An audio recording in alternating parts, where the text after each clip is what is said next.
Қайырлы күн достар, қалайсыздар? Сіздермен Асиел. Бүгін сіздермен қыстың қамын жаздойлар демекші, қысқа арналған, тұздалған, маринадталған огурцы дайындайтын боламыз. Өте хрустящий болып шығады.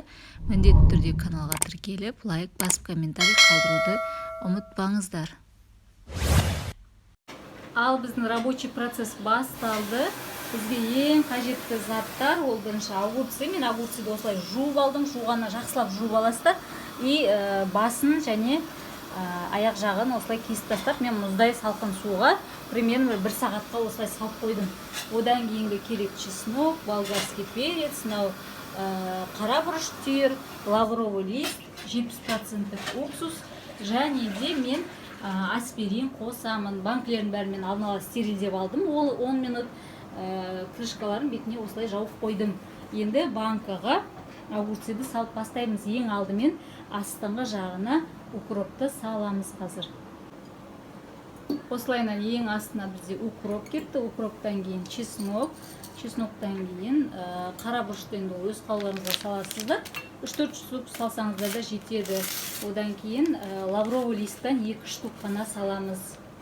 Бір банкіге, 2 литрлік банкіге өздеріңіз жоспарлайсыздар 2 штук. Енді огурцыйымызды жақсылап салып шығамыз. Қатты үлкен болатын болса, оны ортасынан бір кессеңіздер де болады негізінде. Тығыз қылдырып салғандарыңыз жақсы, ортасы ашылып қалмауы қажет. Мен помидор қоспаймын, тек қана огурцыймен. Огурцыйды мен жақындатып, тағы да бір түсірейін. Міне, ішінде ешқандай тұз қалып жатқан жоқ. Егер де огурцыларыңыз үлкен болса, мен сияқты бөліп тастасаңыздар болады. Сонда артық орын қалмайды, күшті болып шығады прямо.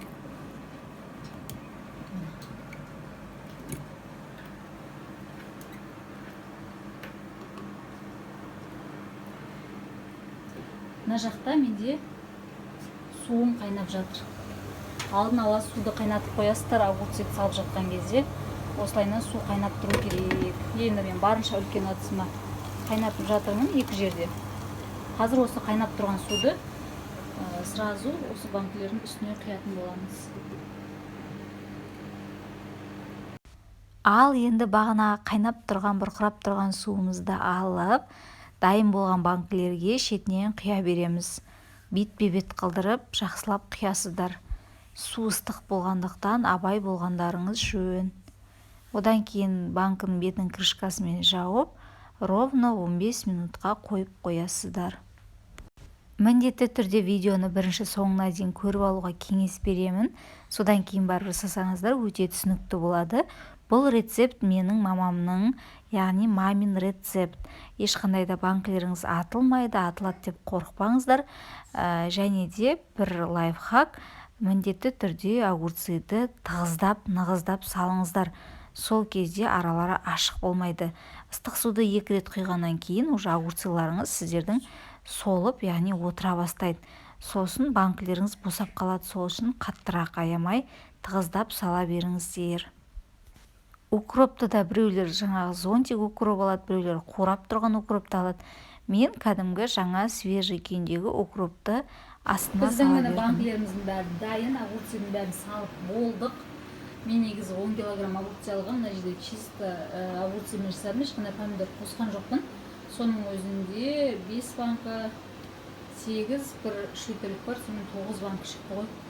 Әдемі болды. Енді мына жақта судың қайнағанын күтіп тұрмыз. Қазір сулар қайнаса, сразу мыналарды төгіп, қазір төккен кезін көрсетем. Ашып, бізде жаңағы неміз бар еді ғой. Қазір несін көрсетем. Тесік-тесік, өзі арнайы банканың бетіне арналған крышка бар. Сол крышканы қойып, осымен ыңғайлы болады. Мынамен қолдарыңыз күймейді дедім, болмайды, әдемі, өше арзан тұрады. Осымен қазір суларын төгіп, үстіне ыстық судың құйып, тағы да тура осылай 15 минутқа қалдырамыз.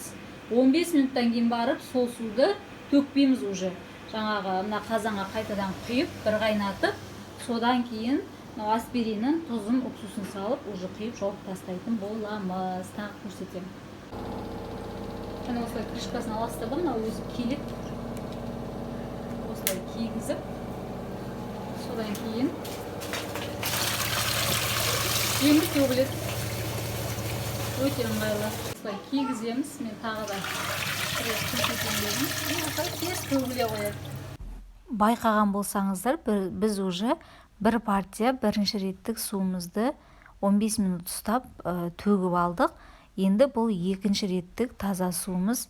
Яғни бұл суды біз уже төкпейміз, қайтадан қазанымызға аударып, бір қайнатып, содан кейін барып құйып, уже жауып тастайтын суымыз. Сол үшін ешқандай да шатасып қалмаңыздар. Қайнап тұрған суды осылай бетпе-бет құйып, крышкаларын жауып қоясыздар. Суымыз бізде 15 минут ровно тұрғаннан кейін, бұл суға ешқандай да біз әлі тұз да, бұрыш та, жаңағы қант та, уксус та ештеме қосқан жоқпыз. Тек таза суы өзінің. Осылай құйып аламыз. Бұл уже екінші реттік суды құйып алып, жақсылап. Осы судың қайнағанын күтеміз. Осы су қайнағаннан кейін барып, банкілерге қайтадан құйып шығамыз. Бізде суымыз қайнағанша, дайын болғанша, уже банкілерімізге тұзын, қантын, жаңағы бұрышын, одан кейін уксусын құйып, уже дайындап қоямыз. Уксусты соңынан құямыз. Ең алдымен 1 литр банкіге 1 қасық тұздан саласыздар. Мен 3 литр банкіге 3 қасық тұз салдым. 2 литр банкіге 2 қасықтан тұз салып шығасыздар. Одан кейін мынау бізде аспирин. Аспиринді тоже 2 литр банкіге 2 штук аспириннен саласыздар. 3 литрлік болса 3 штук, 1 литрлік болса 1 ғана штук аспириннен салып шығасыздар. Одан кейін бір қасық, үлкен қасық, ас қасық қант саламыз. 3 литрлік менде банкі, оған 1,5 қасық салдым. Қалғандарына толтырып бір қасықтан, яғни қант салып шығамыз. Қант не үшін? Себебі қатты жаңағы тұзды, болмаса ащы болып кеткен кезде соның кішкене дәмін басады. Сол үшін міндетті түрде қант салуды ұмытпаңыздар. Міне біздің екінші реттік суымыз уже қайнады. Бұл яғни мұқият болыңыздар, жабатын банкіні осы сумен біз уже жауып тастаймыз. Бетпе-бет құйып, бірінші бәріне құйып аламыз суларымызды. Бетпе-бет. Содан кейін барып қана бір ас қасықпен уксус қосып, сосын барып жабамыз.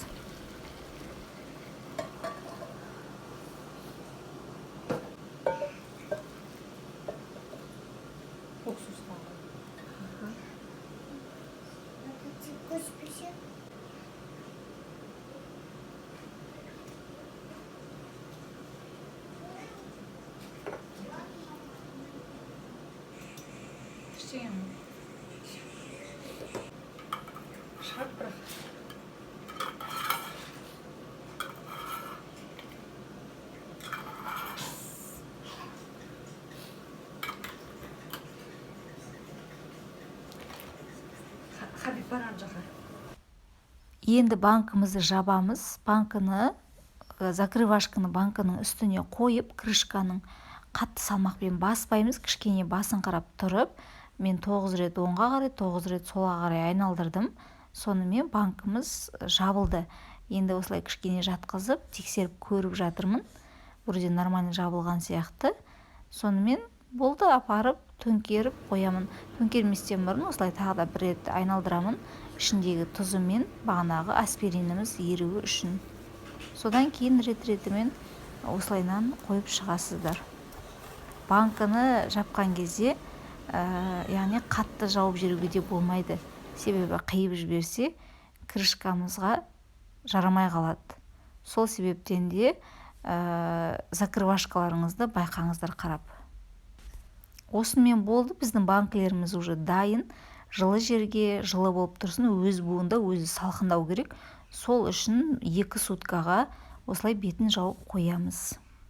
Ал біздің осынымен керемет хрустящий болып шығатын огурцыларымыз дайын. Міндетті түрде жасап көріңіздер. Видео ұнаған болса, каналға тіркеліп, лайк басып, комментарий қалдыруды ұмытпаңыздар.